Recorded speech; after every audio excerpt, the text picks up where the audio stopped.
चलो, क्लास में एक आपके लिए सरप्राइज है।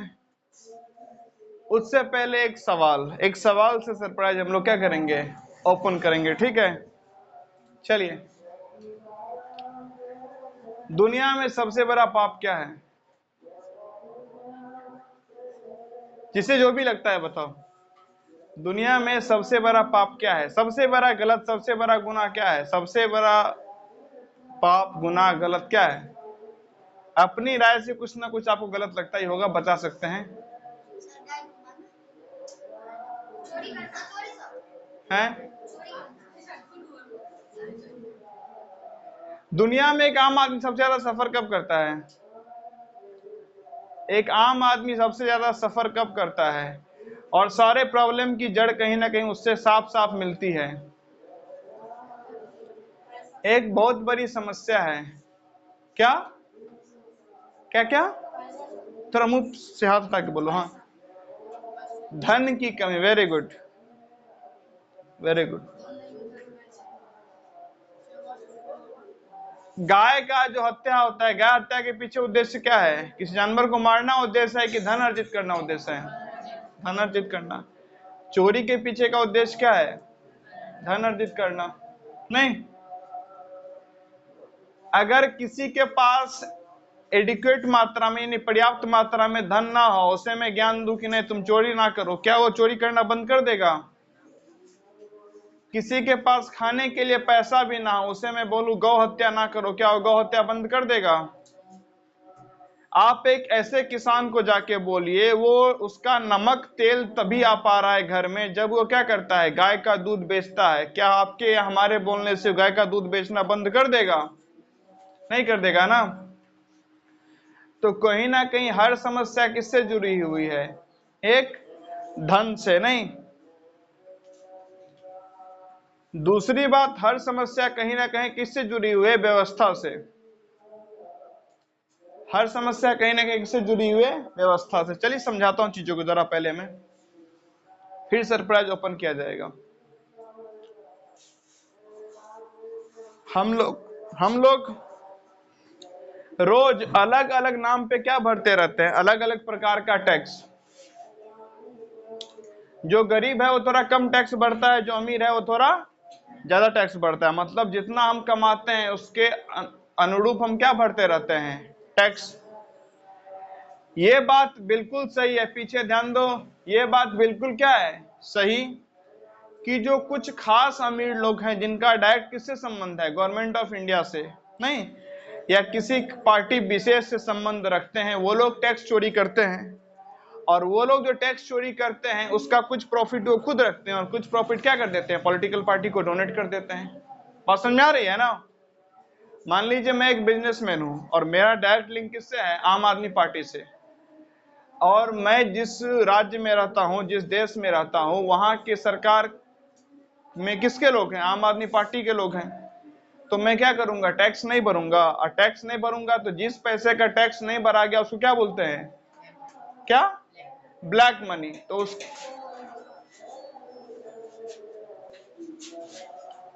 हाँ, चलो ध्यान दो बच्चे। तो क्या हम लोग बात कर रहे थे? Black money. तो जिस पैसे का टैक्स नहीं भरेगा उसे क्या बोलते हैं? Black money. अगर वो टैक्स भरा जाता प्रॉपर्ली तो वो उस पैसे का इस्तेमाल क्या कर सकती थी सरकार? सड़क बनाने में, अस्पताल बनाने में, शिक्षा को बेहतर करने में, सिटीजन को बेहतर सुविधा उपलब्ध करवाने में। ठीक से बैठ जाओ, बाराती में नहीं आयो। लेकिन क्योंकि वो टैक्स बढ़ा ही नहीं गया तो पैसा किसके पास चला गया? कुछ प्रॉफिट उस बिजनेसमैन ने खुद रखा और बाकी पैसा चला गया किसके पास? पॉलिटिकल पार्टी के पास। तो पॉलिटिकल पार्टी ने क्या किया? इंजीनियर्स को लेके, या जो भी क्या है थोड़े मोरे टेक्नीशियन, या जो भी कंप्यूटर का नॉलेज रखते हैं, या अलग अलग चीजों को मिला के क्या किया? उस पैसे का इस प्रकार से उपयोग किया ताकि क्या किया जा सके? फर्जी वोट इकट्ठा किया जा सके। नहीं, फर्जी वोट करने का मतलब क्या है? कि जो जनता देना नहीं चाहती थी लेकिन उसको बलगरा के, उसको गलत फहमी उसके अंदर पैदा करके, उसका ब्रेन वॉश करके, उसके दिमाग में एक जबरदस्ती कुछ डाल के, उसको धर्म जाति के नाम पे लड़ा के, उसके अंदर एक जबरदस्ती का सेंटिमेंट पैदा करके क्या करना, अपने पक्ष में करवाना, उसी में पैसा लग जाता है ना, है या ना, हाँ ना। उस जो पैसा पॉलिटिकल पार्टी बिजनेसमैन से लेती है, क्या उस पैसा का विकास कार्य में खर्च होता है?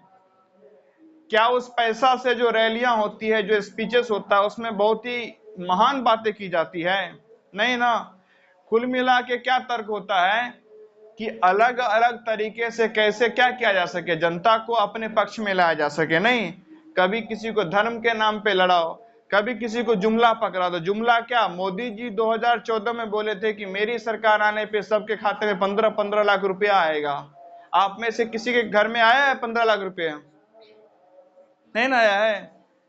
लेकिन मोदी जी ने बताया था कि जब मेरी क्या आएगी 2014 में सरकार, तो सब भारतीयों के खाते में क्या आएगा, 15-15 लाख रुपए। आया?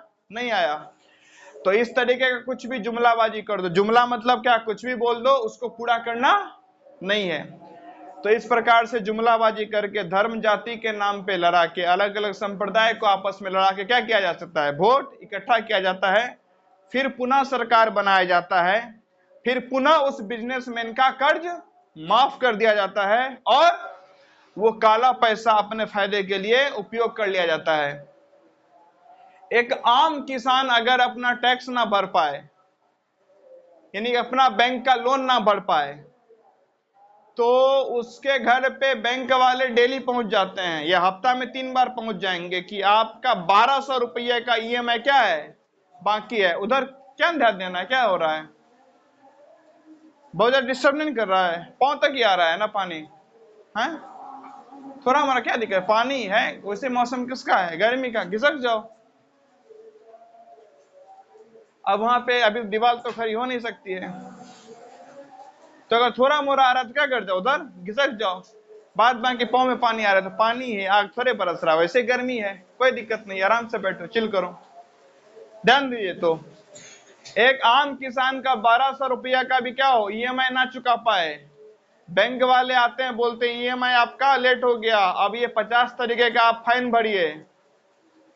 आप कैसे व्यक्ति हैं, ईएमआई टाइम से नहीं भर पाते हैं, पब्लिकली आपको बेइज्जत करेगा। और वही बिजनेसमैन का 1200, 12,000, 12 लाख, 12 करोड़ नहीं, 12,000 करोड़ों का कर्ज माफ कर दिया जाता है। किसी का 5,000 करोड़ माफ हो गया, किसी का 10,000 करोड़ माफ हो गया, कोई 20,000 करोड़ घपला कर दिया, कोई 50,000 करोड़ घपला कर दिया। यानी कि 1,000 करोड़ को ये लोग 2 रुपए का, 3 रुपए का सिक्का, 2 रुपए का, 1 रुपए का सिक्का समझ लिए हैं कि 2 रुपया गुम गया, 1 रुपया गुम गया, 3 रुपया गुम गया, 10 रुपए का नोट गुम गया, कोई बात नहीं। तो वो बिजनेसमैन के लिए 1,000 करोड़ 5, 10 का सिक्का बन गया है, समझ गए? लेकिन एक किसान अगर क्या करे, 1200 रुपये का ईएमआई ना चुका पाए, पूरा बैंक भीड़ लगा देता है। जो लोग किसान क्या लेता है, केसीसी, किसान क्रेडिट कार्ड, उसके तहत अगर कोई किसान अपना लोन ना चुका पाए, उसके घर पे देखिए हर अगले दिन क्या हो जाएगा, ज्यादा करिएगा तो नोटिस आ जाएगा आपको कोर्ट से कि अब अगर नहीं चुकाइएगा तो पुलिस आएगा आपको पकड़ने के लिए। लेकिन किसी का 5,000 करोड़, 10,000 करोड़ माफ हो जा रहा है, बिजनेसमैन का। अब मुझे जरा आप ये बताइए, देश में ज्यादा किसान है या ज्यादा बिजनेसमैन? पॉलिटिकल पार्टी को वोट ज्यादा कौन देता है, किसान या बिजनेसमैन? किसान कुछ भी हो जाए लाइन में लग के क्या देता है, बड़े बड़े बिजनेसमैन का तो ये भी हो सकता है कि वोट था, हम कहां पे थे, अमेरिका में किसी डील में बिजी थे, वोट देने गए कि नहीं गए। लेकिन किसान क्या देता है, ज्यादा मात्रा में किसान है ना। तो जो अधिकतर आबादी आपको वोट दे के आपको बनाती है, पुनः आपको पुनः एक गद्दी पे बैठाती है, तो उसका वेलफेयर आपकी जिम्मेदारी बनती है कि नहीं बनती है या ना? अरे बातें समझ में आ रही है कुछ? जब ज्यादातर किसान ने वोट दिया, तो किसान को सही जीवन देना सरकार की जिम्मेदारी है कि नहीं है ना? लेकिन क्या सरकार किसान का कर्ज माफ करती है कि पूंजीपतियों का? करोड़पति कर माफ होता है ना। जिसके पास खुद पैसा है, जो चुका सकता है, जिसका बिजनेस 2 दिन दुगुना रात चौगुना बढ़ोतरी कर रहा है, उसका कर्ज क्या हो जाता है, माफ हो जाता है। और एक किसान जिसका फसल बर्बाद हो गया, वो किसी लायक नहीं बचा कर चुकाने के लिए, उसको क्या करना पड़ता है, 10,000 के चक्कर में किसान सुसाइड कर लेता है। आज के समय में 10,000 कोई महत्व देता है? नहीं देता है ना। किसी का महीने का इनकम 10,000, आप क्या बोलेगा बहुत ज्यादा कमाता है? ये क्या है? कम से कम 80-90 हजार सुनते हैं, लाख 1.5 लाख, लाख पार करते हैं तब लोग अच्छा 1 लाख कमाता है, चलो ठीक है। ओ बाजू वाले अंकल महीने का 40,000 कमाते, 40,000 ये कोई सैलरी हुआ? 40,000 तो कोई भी कमा लेता है, कोई वैल्यू नहीं देता है। और उस जमाने में 10,000 में कोई सुसाइड कर लेता है कि देश का किसान, देश का अन्नदाता, ये कोई अच्छी बात है? नहीं ना। बात समझ में आ रही है सरकार का पूरा सिस्टम क्या चल रहा है? हाल ही में क्या हुआ है, बिहार में ये 5वां ब्रिज गिर गया है, कहीं पे एयरपोर्ट गिर गया, कहीं पानी बढ़ गया है। अयोध्या में हजारों करोड़ रुपया खर्च किया गया, एक बारिश में रोड में गड्ढा हो गया, कि वहां रोड था कि कुआं था पता नहीं चल रहा है, कि रोड बनाए थे कुआं बनाए थे। वो छोड़िए, राम मंदिर में पानी टपकना शुरू हो गया है। राम मंदिर में क्या टपक रहा है? पानी। जो राम को लाए थे हम उनको लाएंगे, ले आइए देखिए। अपने वोट के चक्कर में ये लोग इतना फास्ट फास्ट कंस्ट्रक्शन किया कि कुछ भी सेफ्टी वगैरह ध्यान, कोई बड़ी बात नहीं होगी कि अयोध्या में अगर तगड़े से बारिश हो तो पूरा मंदिर ही ढह जाए, ये भी सुनने को मिल सकता है आपको। अगर बारिश कायदे से हुई तो वापिस जो मंदिर था ना, वापिस क्लीन हो जाएगा एरिया वहां पे। और आंकड़ा तो पता ही होगा, 10,000 करोड़, 20 करोड़ों में क्या हुआ है वहां पे खर्च किया गया है। कहां गए करोड़ों रुपया? हमने टैक्स दिया था, गायब। अयोध्या में इतना खर्चा करके सड़क बनवाते हैं ये लोग, उस चक्कर में कई लोग का घर भी तोड़ रहे हैं ये लोग। हमको यहाँ पे इंफ्रास्ट्रक्चर डेवलप करना है, उस चक्कर में क्या किया, गरीबों का घर। इसी चक्कर में वोट नहीं दी बीजेपी को। तो अयोध्या उसके सराउंडिंग के एरिया में क्या हुआ, इंडिया ब्लॉक का लोग सब जीता है, सपा का आदमी जीता, कांग्रेस का आदमी जीता है, बीजेपी वाला क्यों नहीं जीता? बोला यहाँ पे हमें इंफ्रास्ट्रक्चर बढ़ाना, उस चक्कर में क्या कर दिया, सारा बहुत लोग का घर तोड़ दिया। और इंफ्रास्ट्रक्चर क्या गजब का बढ़ाए हैं कि ये नहीं हुआ है कि थोड़ा सा साइड में हो गया, बीचों बीच रोड में लगता है कुआं कोई खोद दिया है, बीचों बीच सड़क में धर।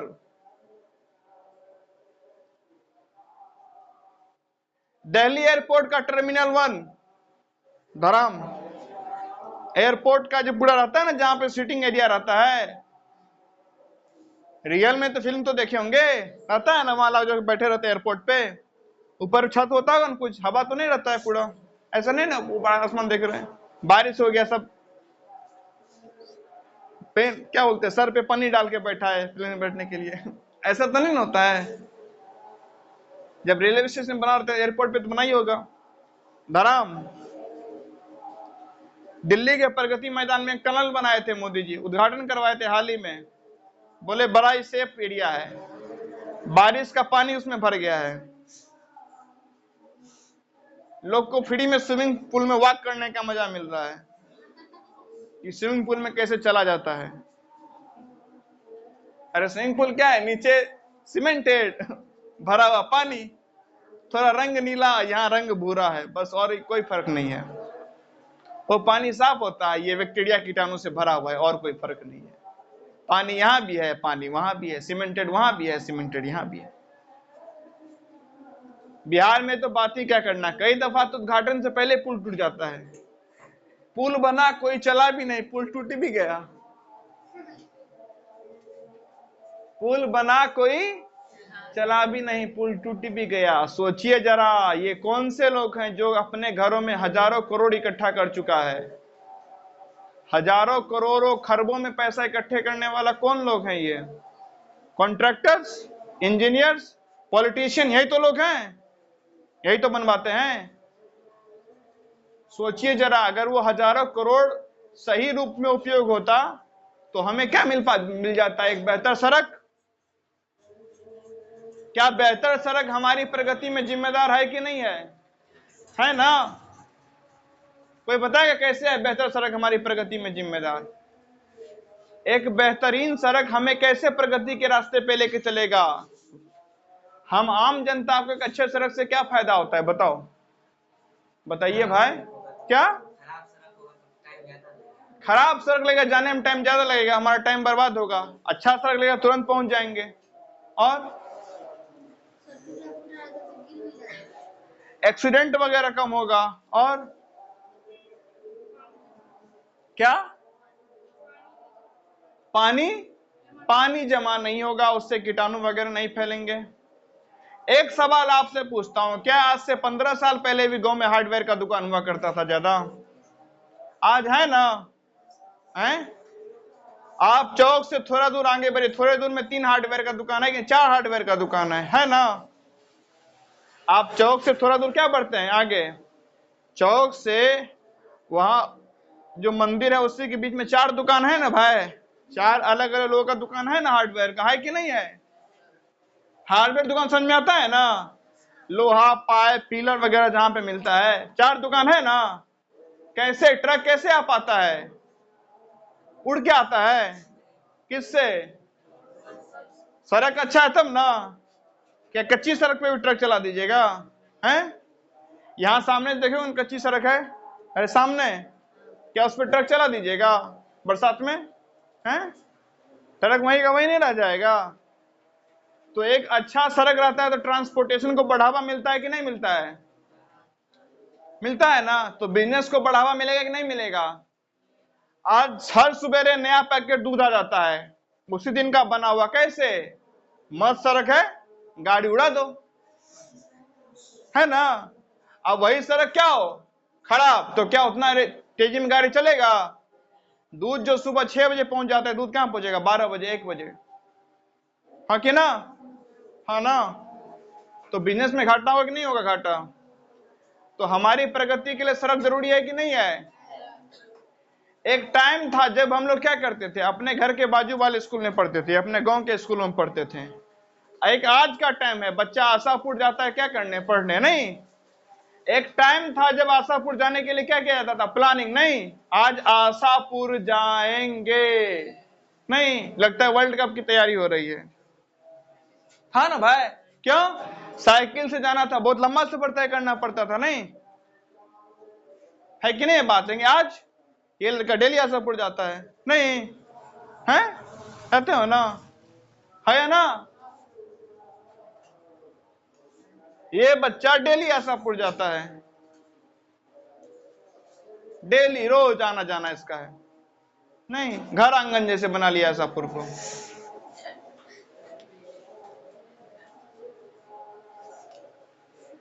कैसे जा पा रहा है? क्योंकि क्या, अच्छा सड़क ऐसी चक्कर में ना उड़ा दिए बस को, नहीं रोड पे, हाँ या ना? क्या हर जगह ये हमारा जो क्या है नेशनल हाईवे ऐसा ही बन जाए तो क्या लगता है कोई स्कूल पहुंच भी पाएगा सुरक्षित? है? ये जो हमारा राष्ट्रीय राजमार्ग है, पहुंच पाएगा जल्दी कोई? नहीं ना। तो आपको सड़क अच्छा बने तब क्या हो रहा है, बिजनेस बढ़ रहा है कि नहीं बढ़ रहा है? आप दूर स्कूल जा पा रहे हैं कि नहीं जा पा रहे हैं? कोई हाल ही में दरभंगा गया होगा, हाल ही में क्या कई सालों से चल रहा है, दरभंगा से बन रहा है ना। पकड़ी जैसे आप क्रॉस करते हैं सीधा पकड़ी से आशापुर, आशापुर से दरभंगा, चौड़ाकरण हो रहा है, चौड़ाईकरण हो रहा है, सड़क का नहीं हो रहा है। जब वो कंप्लीट हो जाएगा क्या लगता है आपको 1 घंटा में नहीं लोग पहुंच जाएगा? कितना भी धीरे चलाएगा 1 घंटा में सीधा कहां पे, दरभंगा। और जो थोड़ा सा फास्ट चलाता है वो तो 30 मिनट में, नहीं वहां बोलेगा कि नाश्ता बना के रखो, बोलेगा आधा घंटा में बन जाएगा, आ गए चलो 2 नाश्ता, यही होगा ना?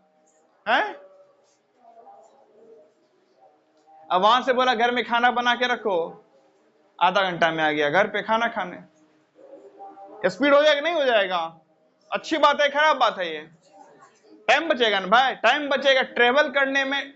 ऐसा तो है नहीं, क्या करते बाइक पे ट्रेवल करते, कौन सा आप ज्ञान ले रहे थे, कोई होता है गाड़ी चला रहे सामने एक बुक खुला हुआ है, ऐसा तो नहीं है।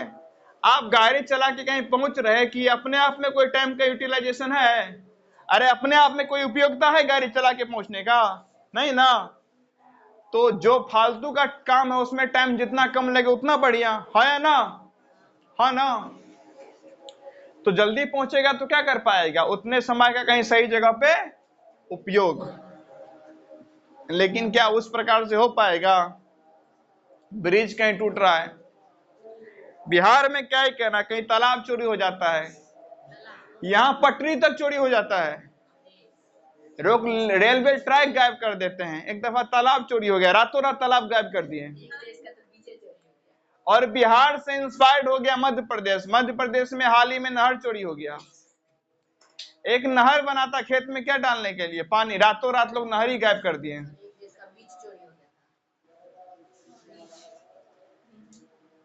उसके बाद पुल गिरने का तो बात ही क्या करना, यहाँ बिना उद्घाटन के गिर जाता है। अरे कोई चढ़ा भी नहीं था, कोई गया होता, कोई ट्रक उससे गुजरा होता, रोड रोलर गुजरा होता, कुछ ऐसा गुजरा होता तब कुछ होता, समझ में आता नहीं कि अच्छा कुछ ऐसा गुजरा, इस चक्कर में कुछ गुजरा ही नहीं, उससे उद्घाटन ही नहीं हुआ, अपने आप गिर गया। कितना खराब क्वालिटी का मटेरियल लगाया जा रहा है। और ये राम मंदिर में पानी गिरने वाला हम नहीं बोल रहे हैं, वहां के पुजारी का बयान है कि बरसात हुई थी, पानी टपक रहा है। और आप इसका तो एकदम क्या ढिंडोरा पीटे हैं ये लोग।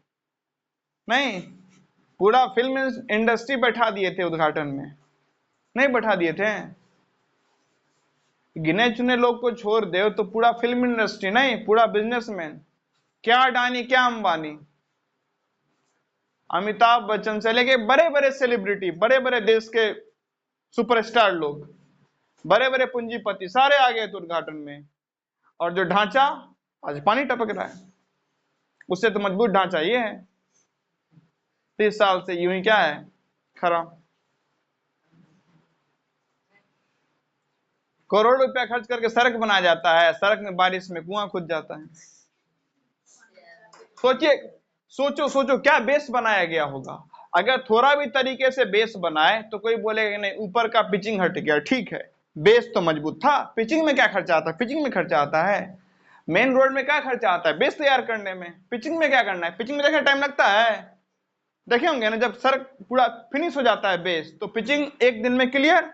अब पिचिंग हो गया उसके बाद चलाते रहिए, पिचिंग होने के बाद क्या बोलते हैं 4 दिन रुकेगा रोड, हो गया थोड़ा मोड़ा सूखने के लिए टाइम देता है, थोड़ा सा क्या हो जाए हीट रहता है, थोड़ा सा नॉर्मल हुआ नहीं, सड़क खुल गया, धराधर लोग चलना क्या कर देते हैं शुरू। मेन तो बेस ही बनाना है, ऐसा कैसा बेस बनाए कि कुआं आ गया सड़क पे। अब वो भी साइड वाइड में था, ठीक है पूरा बीचों बीच सड़क के, इतना बड़ा घपला।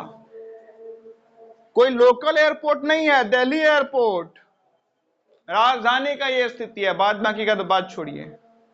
गांव कस्बे में कोई सड़क टूट जाए तो आज कोई मामूली बात होगा वो सब, जब राजधानी में इतना बड़ा बात सब हो रहा है तो गांव कस्बे का क्या ही कहना। बात समझ रहे हैं ना, कितने बड़े लेवल पे हमारा पैसा को लूटा जा रहा है, समझ में आ रहा है। हम आम आदमी महंगाई से परेशान हो के 3 तारीख से फिर से रिचार्ज बढ़ने वाला है, नहीं 25% का इजाफा होने वाला है। अगर आप 300 का लेते थे तो आपके पैक 350 का हो जाएगा, ठीक है।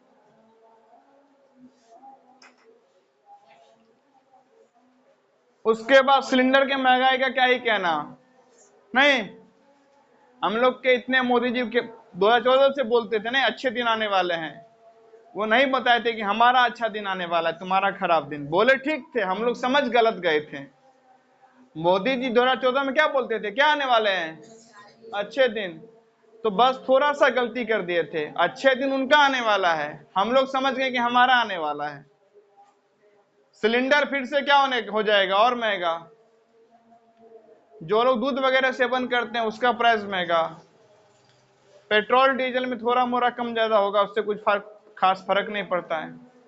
एक आम आदमी जो रिचार्ज कराता है वो महंगा हो जाएगा। यानी बहुत ही मुश्किल हालातों का क्या करने वाले हम लोग आने वाले टाइम में सामना करने वाले हैं। और दूसरे तरफ क्या हो रहा है, बड़ा बड़ा स्ट्रक्चर धराशायी हो जा रहा है। इतना बड़े लेवल पे करोड़ रुपया घपला किया जा रहा है, 100 करोड़, 1000 करोड़, 2000 करोड़, 10,000 करोड़, यानी कि करोड़ों रुपया खेला कर दिए लोग। भात दाल का कौर है नहीं, खाए ना खाए, करोड़ रुपया घपला हो रहा है। और जनता है, जनता सोई हुई है। जनता को क्या है, क्रिकेट चल रहा है कि नहीं चल रहा है, यहां आप क्रिकेट देखते रह जाइएगा, वहां आपका नेता देश बेच के खा जाएगा। देखते रहिए क्रिकेट, लेते रहिए मनोरंजन, वहां पे कोई बर्बाद कर देगा आपके देश को। खोखला हो गया देश हमारा, खोखला। अरे घर ही घर एग्जाम लीक हो जाता है, क्या राज्य स्तर का एग्जाम और क्या देश स्तर का एग्जाम, क्या स्टेट लेवल, क्या नेशनल लेवल, क्या स्टेट का एग्जाम, क्या सेंटर का एग्जाम, नीट की परीक्षा। और तो ऐसे चोरी करके जब डॉक्टर पहुंचेंगे, अगर अपना वो क्या खोलेंगे, क्लिनिक। ऐसे चोरी करके जब क्या बनेंगे लोग, डॉक्टर। जब वो अपना क्लिनिक खोलेंगे, क्या गजब का ऑपरेशन होगा वहां पे। सोचिए, सोचिए, आप गए थे क्या करवाने, हार्ट ट्रांसप्लांट, आपका हार्ट निकाल लिया और दूसरा लगाना भूल गया और कर दिया स्टिचिंग, हो गया ना आपका कार्यक्रम।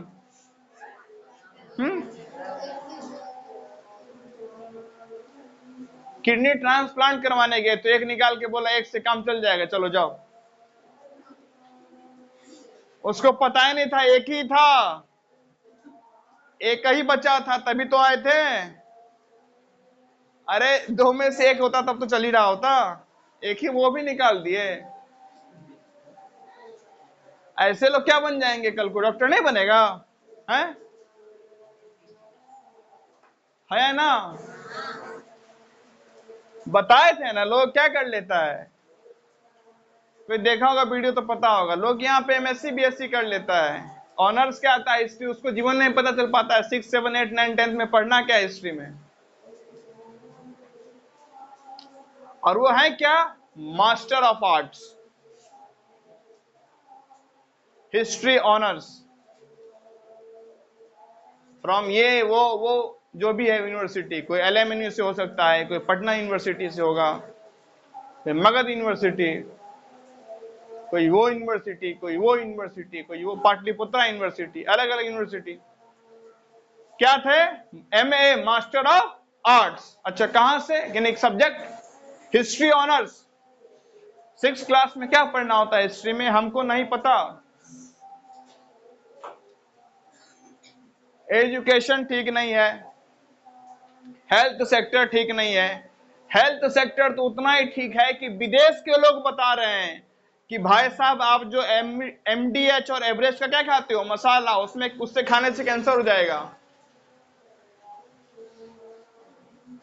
फॉरेन कंट्री आके बता रहे हैं भारतीय जनता ये मसाला मत खाओ, इसमें कुछ ऐसा मिला है जिससे आपको कैंसर हो जाएगा। देश में किसी को पता ही नहीं है, क्यों, आम नागरिक के पास उतनी सुविधा नहीं है और सरकार बिना चेक किए लाइसेंस दे देती है।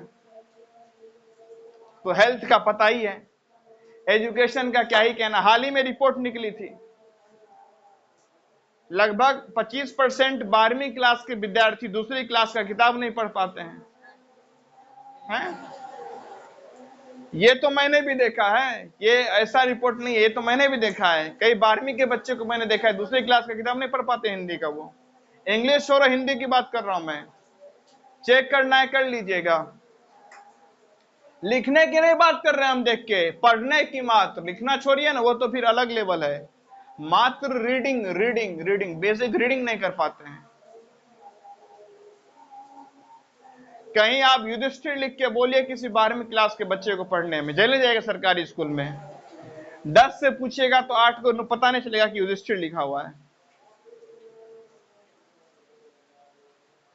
तो एजुकेशन पता ही है, हेल्थ पता ही है, महंगाई का क्या ही कहना, और भ्रष्टाचार पे क्या ही कहना। दुनिया को तो हमारे देश से भ्रष्टाचार सीखना चाहिए कि भ्रष्टाचार होता क्या है, यहां से सीखिए। ये एक ऐसा देश है जहां बिना इनॉग्रेशन के पुल टूट जाता है। नहीं, एक ऐसा ब्रिज जिसपे कोई चला भी नहीं, वो ब्रिज ही टूट गया।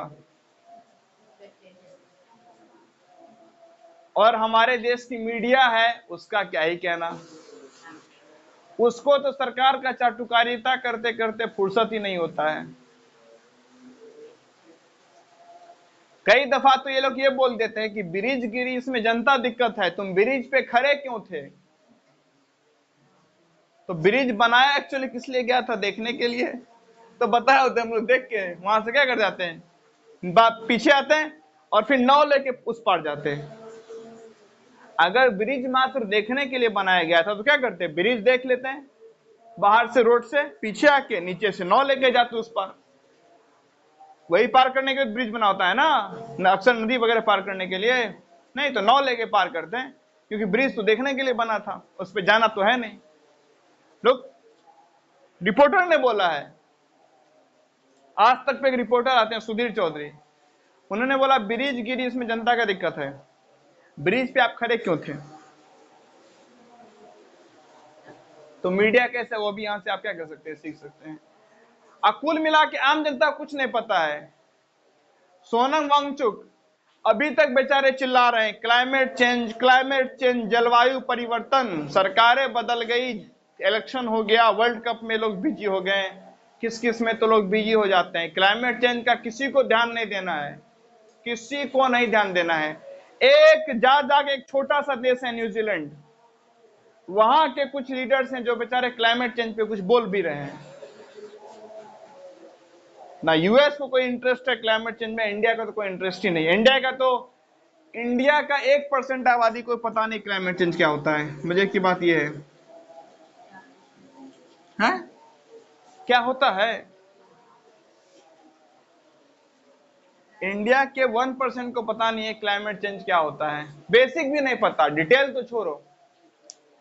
बोले क्लाइमेट चेंज हो रहा है, बोला ये क्या होता है? प्रधानमंत्री जी बोलते हैं कि तापमान में परिवर्तन नहीं है, हम लोग तापमान सहन नहीं कर पा रहे हैं, हमारे बॉडी में दिक्कत है।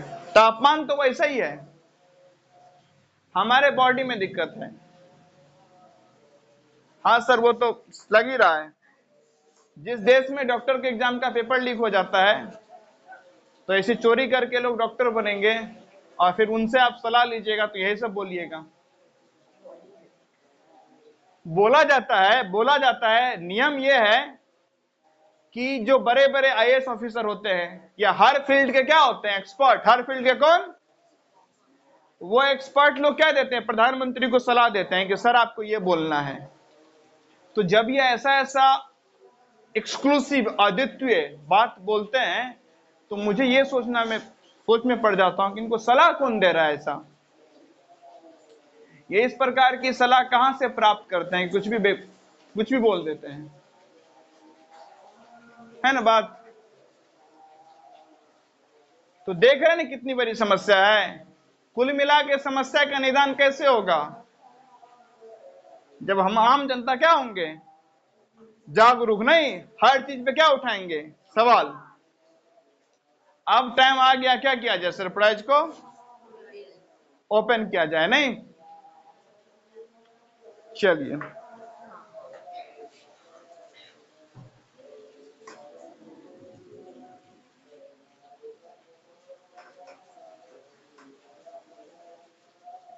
सुनना ध्यान से, ठीक है? हो सकता है किसी को शौक लगे। अच्छा, मैं पिछले 4-5 दिनों से इसके बारे में सोच रहा था, फाइनली सोचने कार्यक्रम में क्या कर चुका हूं, खत्म, और नतीजे पे पहुंच चुका हूं।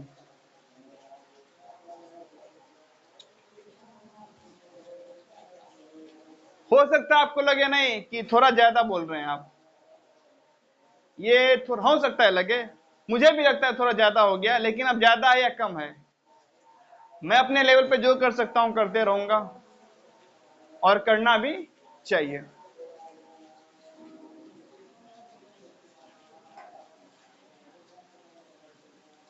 I want to start a mission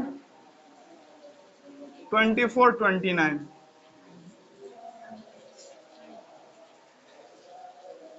मैं एक मिशन स्टार्ट करने वाला हूं 24-29, मतलब 2024 से 2000,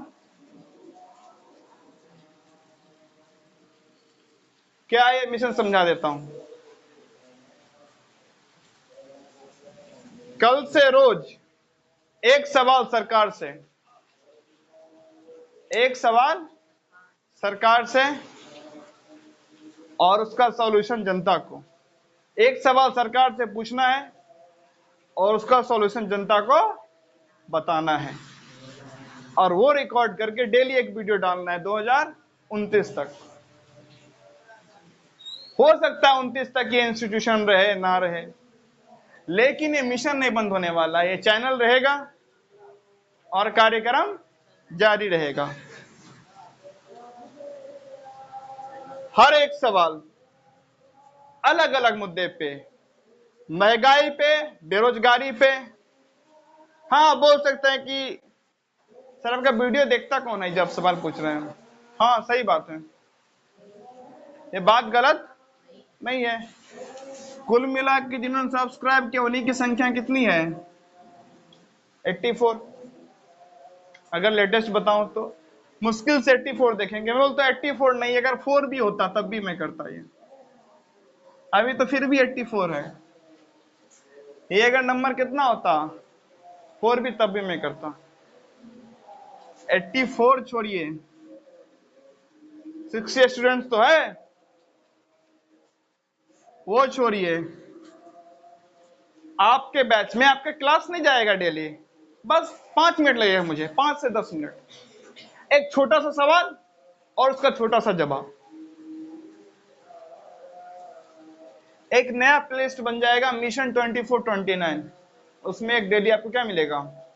वीडियो, एक छोटा सा सवाल और उसका छोटा सा जवाब, मेरे कैपेबिलिटी के अनुसार। आपको लगेगा कि नहीं जवाब गलत है, सवाल गलत है, कमेंट कीजिए, क्लास में पूछिए। ठीक, 5 मिनट, बस 5 से 7 मिनट का वीडियो डेली। 4 भी होता तब भी मैं करता। 4 नहीं, यहाँ तो कितना है? 84 नहीं, कितने चौका 84 होता है? कितने चौका 84 होता है? हैं? क्या? 12। कितने चौका 84 होता है? अगर मैं मानता हूं 4, अभी 84 है, कितने गुना ज्यादा है? अरे 21 गुना ज्यादा है ना, है ना? तो 4 होता तब भी मैं करता, अभी तो 21 गुना ज्यादा है। 21, 2 गुना, 4 गुना नहीं, कितना गुना? 21 गुना। तो यहां पे अब क्या ही कहना, मिशन 24-29। अगर यहां पे नहीं हुआ तो अगला मिशन शुरू होगा, मिशन 29-34, 29 से 34। रोज एक सवाल सरकार से, एक जवाब जनता को। एक सवाल, एक जवाब, मेरे कैपेबिलिटी के अनुसार। ठीक है? आपको कहीं लगे कोई बेटर आइडिया है, कुछ लगे आपको कि सवाल ये पूछा जाना चाहिए, नहीं, तो हम लोग उसको भी क्या करेंगे, इंक्लूड करेंगे, और आपका क्लास डिस्टर्ब नहीं होगा। 5 से 7 मिनट, मैक्सिमम 7 मिनट्स। रोज एक सवाल, एक जवाब, मिशन 24-29।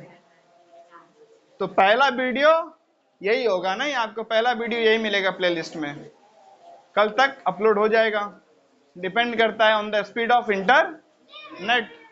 जैसा जो स्पीड रहा, जैसा मोबाइल काम किया, आपको कल ये मिलेगा। और कल से रोज एक 5 से 7 मिनट का video, minimum duration 5 minute, 3 minute भी, मैक्सिमम 7 मिनट्स। रोज एक सवाल, एक जवाब, मिशन 24-29। तो फिलहाल इस क्लास को यहीं पे क्या करते हैं हम लोग, खत्म।